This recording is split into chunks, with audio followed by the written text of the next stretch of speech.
तो दोस्तों स्वागत है आपका मिस्ट मैन में। और आज हम एक्सप्लेन करने वाले हैं एक ऐसी हॉरर मूवी के बारे में जो कहानी के अंदर हमें एक भूतिया बोर्ड को दिखाया गया है, जो बोर्ड की मदद से किसी का भी इच्छा पूरी हो सकती है, लेकिन उसकी कीमत उसे खून से चुकाना पड़ता है।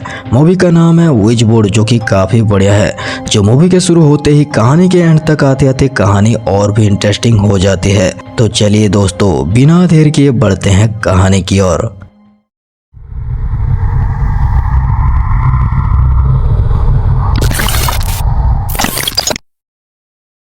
तो कहानी की शुरुआत होती है 1693 एडी फ्रांसिस के लॉरेंस प्रोविंस के जंगलों में, जहां हम कुछ औरतों को देख पाते हैं जो आग जलाकर उसके चारों ओर डांस कर रहे थे। और उनके पास एक ट्री को भी देख पाते हैं जो उस ट्री में लोगों के कटे हुए हाथ लटकाए हुए थे। और ये माहौल को देखकर ऐसा लग रहा था कि यहाँ कुछ खास तरह की विच रिचुअल किया जा रहा है। और इसी बीच हम एक मेन विच को भी देख पाते हैं जो उसके हाथ में एक बिल्ली पकड़ी हुई थी। और यहाँ एक आदमी भी उस विच के कब्जे में था, और वो आदमी कह रहा था कि इस मेन विच को खत्म कर देना चाहिए था जब उसे मौका मिला था। अब ये सुन विच हंसती है और उसके सामने एक अजीब सा बोर्ड देख पाते हैं। विच उस बोर्ड के ऊपर एक अजीब सा पेंडुलम लटकाती है, जब वो पेंडुलम एक इंसान के उंगली के कंकाल से बनाया हुआ था। और ये पेंडुलम हिलते हुए एक पर्टिकुलर साइन पर रुकती है जो कि एक हैंड का सिंबल था। इसका मतलब उस आदमी के हाथ अलग कर दिए जाएंगे। फिर वो औरतें उस आदमी के हाथ को अलग करने के लिए आते हैं, लेकिन इसी बीच वहाँ पे कुछ लोग घोड़े पे आते हैं और उन औरतों पे हमला कर देते हैं। और देखते ही देख यहाँ भगदड़ मच जाती है। और ये लोग यहाँ गन्स वगैरह लेकर आए थे, जिसकी मदद से उन विच औरतों को शूट करने लगते हैं। और इस हाथापाई के अंत में उस बंधे हुए उस आदमी को छुड़ाते हैं और उस मेन विच को भी पकड़ लेते हैं। और इन सब के दौरान वो विच बोर्ड वही गिर जाती है। और ये थी कहानी की इंट्रो।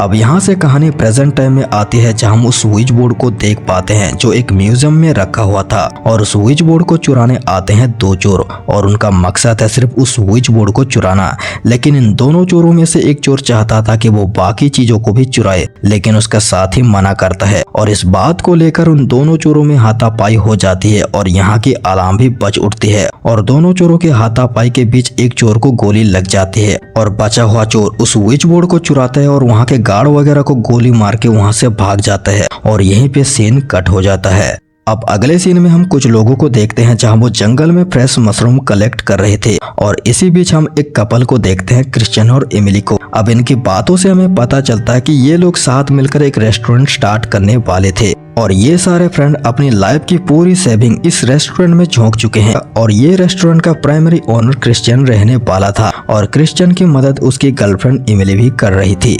अब इस दौरान एमिली मशरूम कलेक्ट करते वक्त उसे ऐसा महसूस होता है कि जंगल से उसे कोई औरत घूर रहा है, जो देखने पर वहाँ कोई नहीं था। और इसी बीच एक कैट एमिली को दिखाई देती है, और ये वही कैट थी जिसने हमने विच के हाथों में देखा था। फिर एमिली उस कैट का पीछा करती है, और इसी बीच उसे एक बैग मिलता है, जो उस बैग में वो विच बोर्ड था। और एमिली उस विच बोर्ड को उठा लेती है और वो क्रिश्चियन को दिखाती है, और ये दोनों वो बोर्ड ले जाते हैं क्योंकि ये एक एंटिक आइटम जैसा दिख रहा था, जो कि इनके रेस्टोरेंट का डेकोरेट का पार्ट बन सकता था। हालांकि ये दोनों नोटिस नहीं करते हैं, जहां ये विच बोर्ड पड़ा हुआ था उसके कुछ ही दूर पर वो चोर की लाश पड़ी थी, जो वो इस बोर्ड को चुराकर भागा था। अब दूसरी ओर हम उस चोर को देख पाते हैं जिसे उस म्यूजियम में गोली लगी थी, और वो भी वहां से भागने में कामयाब हो गया था, जो कि वो अलेक्जेंडर बैप्टिस्ट नाम के आदमी के घर पे था। और अलेक्जेंडर ही उन चोरों को वो विच बोर्ड चुराने के लिए पैसे दिए थे, और वो चोर वो विच बोर्ड चुराने में फेल हो गए थे। और वो फेलियर का सारा ब्लेम वो दूसरे चोर के ऊपर डाल रहा था, जो वो अब मर चुका है। अब बैप्टिस्ट को पता लग चुका था कि वो चोर मर गया है, और वो यहाँ पे सिटी के एक मैप के ऊपर एक पेंडुलम लटकाता है, जिससे उसे ये पता लग जाता है कि फिलहाल वो विच बोर्ड कहाँ पे है। अब बैप्टिस्ट के साथ 3 लड़कियां भी थी, जो कि XXX थी, और ये आशा सिस्टर थी। अब ये लोग उस चोर के सामने कुछ अजीब सा कोल्ड ड्रिंक लाते हैं, और तभी हम नोटिस कर पाते हैं कि वो चोर किसी रिचुअल जैसी सर्कल पर बैठा हुआ है। फिर आशा सिस्टर उस चोर को पकड़कर उसके गले को काट देते हैं और उसके खून को उस कोल्ड ड्रिंक में कलेक्ट करते हैं, और चोर यहाँ पे खत्म हो जाता है। अब अगले सीन में हम देखते हैं कि क्रिश्चियन और उसके फ्रेंड रेस्टोरेंट ओपनिंग करने से पहले ये लोग फ्रेंड और फैमिली के लिए एक पार्टी रखे हैं, ताकि वो फूड टेस्ट कर सके और जेन्युइन रिव्यू दे सके। अब इसी बीच हम ब्रुक नाम की एक लड़की को देख पाते हैं, जो वो क्रिश्चियन की एक्स गर्लफ्रेंड हुआ करती थी। ब्रुक मिस्टिकल और हिस्ट्री वगैरह में इंटरेस्ट रखती थी, और यही उसकी काम भी थी। अब ब्रुक के आने पर इमिली थोड़ा अजीब फील करती है और अब हम इमिली के बारे में थोड़ा जान पाते हैं। दरअसल इमिली इससे पहले ड्रग एडिक्ट हुआ करती थी, जिसके कारण उसे रिहैब में जाना पड़ गया था और पिछले 8-9 महीने से वो अभी ठीक है। और अब हम यहाँ पे और एक बात पता चलती है, इमिली का एंगेजमेंट रिंग जो है वो कहीं खो गया है।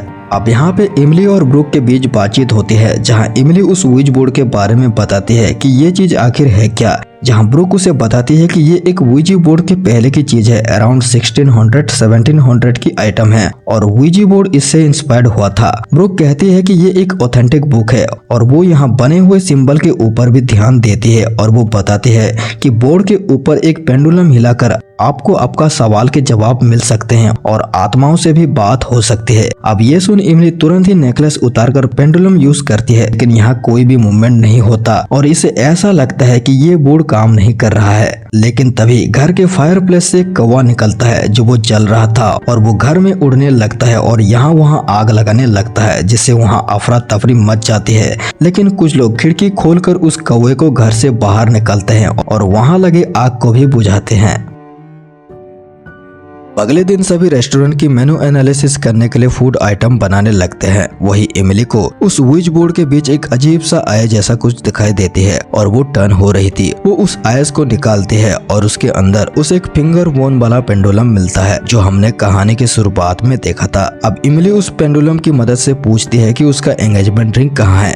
जब वो पेंडुलम हिलने लगती है और एक कंपास की तरह उसे दिशा दिखाने लगती है और उसे वही ले जाती है जहाँ इमिली का एंगेजमेंट रिंग खो गया था और उस पेंडुलम में बार बार हैंड का सिंबल दिख रहा था। इधर क्रिश्चियन और रिची और जैक फूड बना रहे थे, जहां रिची को खिड़की के पास वही सेम कैट दिखाई देती है। अब रिची बार बार कह रहा था कि वो विच बोर्ड कुछ अजीब है, लेकिन क्रिश्चियन इस बात को ध्यान नहीं देता। तभी किचन में नीचे थोड़ा ऑयल गिरता है और अपने आप ही कटर मशीन ऑन हो जाता है और ये देख रिची जब उसे बंद करने के लिए आता है, उसी वक्त नीचे गिरे ऑयल की वजह से उसके पैर फिसल जाते हैं और उसके हाथ कटर मशीन में घुस जाते हैं, जहां उसकी हथेली कट जाती है। अब ये देख क्रिश्चियन और बाकी लोग भागते हुए आते हैं और उसके बहते हुए खून को रोकने की कोशिश करते हैं ताकि ब्लड लॉस ना हो। अब क्रिश्चियन रिची के कटे हुए हाथ को ढूंढने लगता है, लेकिन वो बिल्ली उस कटे हुए हाथ को ले जाता है, जहाँ क्रिश्चियन उसका पीछा करते हुए बाहर आता है और उस बिल्ली को ढूंढने लगता है। और इसी बीच इमली वहाँ पे आती है और वो क्रिश्चियन को बताती है कि उसका एंगेजमेंट रिंग मिल गया है, जो क्रिश्चियन उसका इतना ध्यान नहीं देता और उसे घर के अंदर जाने के लिए कहता है। और इमली भी क्रिश्चियन के कपड़े पे लगे खून को देखकर समझ जाती है कि यहाँ कुछ तो गड़बड़ हुआ है।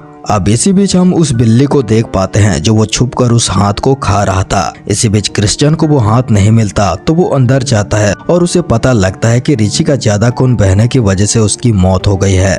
अब इसके बाद रिची का फ्यूनरल का सीन आता है, जहां जेसी नाम का एक बंदा इमिली से मिलने आता है। जेसी असल में वो बंदा है जो हमेशा इमिली को ड्रग्स वगैरह सप्लाई किया करता था और इसलिए क्रिश्चियन जेसी को देख बेहद भड़कता है और उसे यहाँ से भगा देता है। अब फ्यूनरल के बाद वही रात में वो कैट इमिली के पास आ जाती है और इमिली उस कैट को पालने का सोचने लगती है। अब हम समझ पाते हैं कि इमिली उस स्विच बोर्ड की तरफ अट्रैक्ट होने लग गई थी और इन दोनों बातों से क्रिश्चियन कंफर्टेबल नहीं था। इमिली के सो जाने के बाद क्रिश्चियन उस स्विच बोर्ड के बारे में गूगल करने लगता है, जहां उसे पता लगता है कि 1996 में किसी रिचुअल के तहत एक कत्ल हुआ था और इस रिचुअल में उस स्विच बोर्ड का यूज हुआ था, मतलब एक औरत खत्म हुई थी। वही इमिली सो रही होती है और टेबल पर रखा हुआ उस स्विच बोर्ड पर लटका हुआ पेंडुलम अपने आप हिलने लगती है, जहाँ लाइट फ्लक्चुएट होने लगती है और हम उस मरे हुए चोर की लाश देख पाते हैं, जिसके अंदर से एक अजीब सा जानवर निकलता है। और यहाँ अचानक से इमिली की नींद खुलती है और अगले ही पल बैट के अंदर से कई हाथ निकलने लगते हैं और इमिली को उसके अंदर खींच लेते हैं। उसके ठीक कुछ देर बाद इमिली खुद को 1690 में पाती है, जहां वो औरतें विच वाली रिचुअल डांस कर रही थी और इमिली वहां पे बैट सहित वहां पे पहुंच गई थी, मतलब कि ये सब उसका हेलुसिनेशन था। अब यहाँ पे जो मेन विच होती है वो अजीब तरह से इमिली की ओर बढ़ती है, जिसे देख इमिली चिल्लाने लगती है और इमिली अगले ही पल खुद को प्रेजेंट टाइम में पाती है, जहाँ वो चीखे जा रही थी। अब क्रिश्चियन इमिली को आकर संभालता है और क्रिश्चियन को शक होने लग गया था कि कहीं जैसी इमिली को ड्रग्स वगैरह तो नहीं दिया है, जिसे खाने के बाद इमिली ऐसी हरकत करने लग गई है। अब इसी बीच हम देख पाते हैं कि वो विच बोर्ड इमिली के बेड पर पड़ा था, जबकि वो इससे पहले टेबल पर रखा हुआ था। अब यहाँ पे हम जान पाते हैं कि इमिली को पता लग चुका था कि वो विच बोर्ड चुराया हुआ आइटम है, क्योंकि उस बोर्ड की चोरी की खबर न्यूज में आ रही थी कि एक विच बोर्ड को चुराया गया है म्यूजियम में। और वो इमिली ये खबर देख उसे पता लग गई थी और वो इसे ना तो रिटर्न करना चाहती थी और ना ये बात क्रिश्चियन को बताती है। जो भी हो, क्रिश्चियन अब इमिली को लेकर काफी परेशान होने लग गया था और ऐसे में वो अपने एक्स गर्लफ्रेंड ब्रूक से मिलता है, क्योंकि क्रिश्चियन के हिसाब से इमिली अजीब बिहेव तब से करना शुरू कर दी है जब से वो विच बोर्ड उसके घर में आया है और इस विच बोर्ड के बारे में ब्रूक ही और डिटेल निकाल सकती है। ब्रूक बताते हैं कि इससे उससे ज्यादा उसकी एक फ्रेंड बता सकता है और इसे जानने के लिए उसे ब्रूक के साथ उस आदमी के घर जाने होंगे जो आज पार्टी है, मतलब कि वही जो ब्रूक का फ्रेंड है। उधर दूसरी तरफ इमिली नहा रही होती है, जहां वहां पे उसके साथ कुछ अजीब होने लगता है, जहां बाथ टॉप के अंदर से कुछ हाथ बाहर निकलने लगते हैं और उसे टॉप के अंदर खींच लेते हैं, जहां इमिली खुद को काले पानी में पाते हैं, जहां उसे पास्ट का एक विजन आता है। अब ये विजन लेट 1600 का था, जब फ्रांस के किसी गाँव में इमिली नाम की एक औरत थी और वो जड़ी बूटियों का इस्तेमाल करके लोगों का इलाज करती थी। लेकिन गाँव का जो बिशप ग्रोगन था वो इमिली को एक विच मानने लग गया था और ऐसे में पूरा गाँव इमिली के खिलाफ था। बिशप ग्रोगन इमिली से अकेले में कहने लगता है कि वो अपने ब्यूटी का इस्तेमाल करके डेविल को अट्रैक्ट किया है और डेविल उसका लव है। अब ग्रोगन इमिली को टच करने की कोशिश करता है, जहां इमिली उसके हाथ को हटा देती है, जिस वजह से ग्रोगन गुस्से में अपने हथियार से इमिली के चेहरे पर मारती है, जिससे इमिली के चेहरे पर एक निशान बन जाता है। अब यहाँ पे ग्रोगन इमिली को गांव छोड़कर भागने के लिए कहता है और गांव वाले भी इमिली के ऊपर पत्थर बरसा देते हैं कि वो एक विच है और इमिली जाते जाते ये कह जाती है कि तुम लोग मुझ जैसी साधारण औरत को विच करार दी है और आगे मैं तुम्हें विच बनकर दिखाऊंगी। और इतना कह के वो जंगल की ओर भाग जाती है और वहाँ का मौसम भी एकदम से बदल जाता है। टाइम प्रेजेंट में जो इमिली है उसकी विजन टूटती है और वो सावर में खुद को सही सलामत पाती है। दूसरी ओर ब्रूक और क्रिश्चियन उस अमीर बंदे के घर जाते हैं जो वो उस विच बोर्ड के बारे में जानता था और यहाँ पे वो आदमी और कोई नहीं बल्कि अलेक्जेंडर बाप्टिस्ट था, जो वो क्रिश्चियन को वेलकम करता है और यहाँ पे अजीब सी मार्क्स पार्टी देख पाते हैं, जो वो तीनों बहनें भी वहाँ थी। अब यहाँ पे बैप्टिस्ट उस विच बोर्ड के बारे में बताता है, जो वो कहता है कि ऐसे बोर्ड 1733 के दौरान बैन किए गए थे, यानी कि उस टाइम पे अगर कोई इस टाइप का बोर्ड रखता था तो उसे जिंदा जलाया जाता था। ब्रूक बोर्ड की ड्राइंग बनाकर बैप्टिस्ट को दिखाता है कि वो बोर्ड ऐसा है, जिसे देख बैप्टिस्ट कहता है कि लेट 1600 के दौरान फ्रांस के एक छोटे से गांव में एक ट्रेवलर पहुंचता है और ये ट्रेवलर पाता है कि गांव के सभी बच्चे, मर्द, औरत, मतलब कि जो कोई भी था सब के सब बुरी तरह से खत्म पड़े हैं। पहले तो ट्रेवलर को लगा कि ये किसी जानवर का काम है, लेकिन तुरंत ही उसे पता लगा कि ये लोग खुद ही किए हैं, यानी कि ये लोग खुद ही एक दूसरे को खत्म कर दिए थे। अब ये हुआ कैसे? असल में एक औरत को गाँव वाले विच बोलकर भगा दिए थे, फिर वो औरत विच बनकर अपने साम्राज्य बनाई। उसने कई विचेस बनाई और उस विच बोर्ड की मदद से कुछ ऐसा कर्ज डाला कि गांव वाले एक दूसरे को खत्म कर दिए। अब हम जान पाते हैं कि ये जो बात हो रही है वो उस विच की हो रही है जो हमने कहानी की शुरुआत में देखते आ रहे हैं और उस विच की फोटो भी बैप्टिस्ट के घर में लगी हुई थी और हम उस विच का नाम भी जान पाते हैं, जो उसका नाम है नागासोथ और उसे मारा था वही बैप्टिस्ट ग्रोगन ने और वो बैप्टिस्ट का ग्रैंडफादर था। बैप्टिस्ट कहता है कि इमिली की जान अभी खतरे में है उस बोर्ड की वजह से और पुलिस भी उस बोर्ड को ढूंढ रही है, तो वो बैप्टिस्ट उसकी मदद करेगा। लेकिन यहाँ क्रिश्चियन को बैप्टिस्ट बिल्कुल भी पसंद नहीं आ रहा था, लेकिन उसके पास और कोई दूसरा रास्ता नहीं था। अगर वो बोर्ड के बारे में पुलिस को बताता तो पुलिस उसे गिरफ्तार कर लेगी। अब इधर इमिली को जेसी का कॉल आता है, जो वो इमिली को ड्रग्स बेचने की कोशिश करता है और वही विच बोर्ड के ऊपर लगा हुआ फिंगर बोन पेंडुलम हिलता है और इमिली यहाँ बदल जाती है। और जब क्रिश्चियन घर आता है तो इमिली उसके साथ इंटीमेट होने लगती है, जहाँ इमिली का ऐसा बर्ताव देख क्रिश्चियन को अजीब लगता है कि वो होश में नहीं है और इमिली को भी पता था कि वो आज पूरा दिन अपने एक्स के साथ था। अब यहाँ पे ये दोनों इंटीमेट होने लगते हैं, जहाँ क्रिश्चियन बोलता है कि क्या जेसी ने तुम्हें ड्रग्स वगैरह सप्लाई किया है?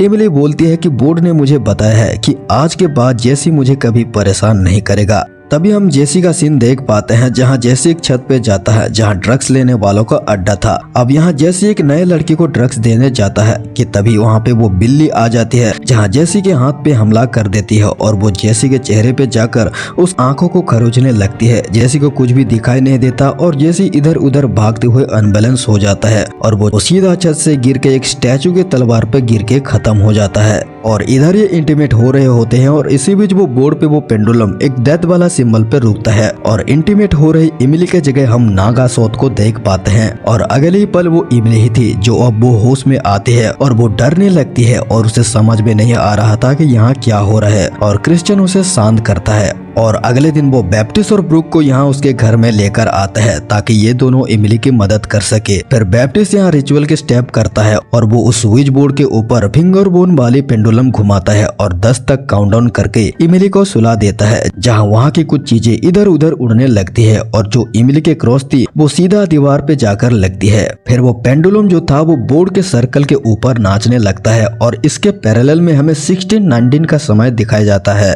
जहाँ बिशप ग्रोगन ने नागासोत को जेल में कैद करके रखा था और वो नागासोत को वो विज बोर्ड यूज करके दिखाने को कहता है। फिर नागासोत कहती है कि ये जो विज बोर्ड है उसकी जो फिंगर बोन पेंडुलम है ना, उसे वो अपनी ही रिंग फिंगर काट के बनाया है। अब नागासोत जब वो बोर्ड यूज करती है, जो वो उसकी बोर्ड थी वो वैसे घूमती है जैसे कि प्रेजेंट टाइमलाइन में बैप्टिस्ट की जैसे घूम रही हो और ऐसा प्रतीत हो रहा था कि भले ही इन दो इंसिडेंट की टाइमलाइन अलग है, एक प्रेजेंट टाइम है एक 1619 में है, लेकिन दोनों इंसिडेंट एक साथ हो रहे हैं। इस दोनों चीजों के टाइमलाइन में वाइब्रेट होने लगता है और एकदम से सब कुछ शांत हो जाता है। अब यहाँ पे असल में हुआ क्या, दरअसल बैप्टिस्ट ने यहाँ एक गेम खेला जो वो रिचुअल करके 1609 वाली नागासोत को प्रेजेंट टाइमलाइन में बुलाया था। इसका मतलब ये है कि अब इमिली के बॉडी में अब नागासोत है और 1619 में नागासोत के बॉडी में इमिली चली गई है और यहाँ प्रेजेंट में जो इमिली की बॉडी में नागासोत है वो ऐसा एक्ट करती है जैसे वो ठीक हो गई है और अब उसे उस बोर्ड की कोई भी जरूरत नहीं है।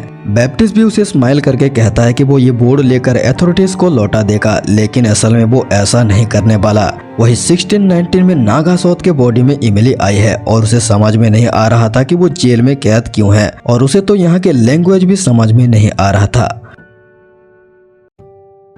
अब इधर नाउ प्रेजेंट में हम इमिली को देखते हैं जिसके अंदर नागासोत थी और वो एक जंगल में जाती है वही चोर के लाश के पास, जो उस लाश पर कई सारे अजीब रेड मशरूम उग चुके थे जो इमिली उसे कलेक्ट करती है। अब आज रात को ही रेस्टोरेंट की ओपनिंग थी जिसमें कई सारे डिशेस थे और ऑन्ट्री डिश में ही इमिली वो फ्रेश मशरूम रखवाती है। अब इनके रेस्टोरेंट में एक टाइम मैगजीन का एक फूड क्रिटिक भी आने वाला था जिसका नाम था डोसे। अब यहाँ पे इमिली उनका कॉन्फिडेंटली वेलकम करते है और ये देख क्रिश्चियन आश्चर्य था, क्योंकि क्रिश्चियन ने इमिली को ऐसा कभी नहीं देखा था। वो इतने भी कॉन्फिडेंट वाली लड़की नहीं थी, लेकिन हम जानते हैं कि उसके अंदर नागासोत है।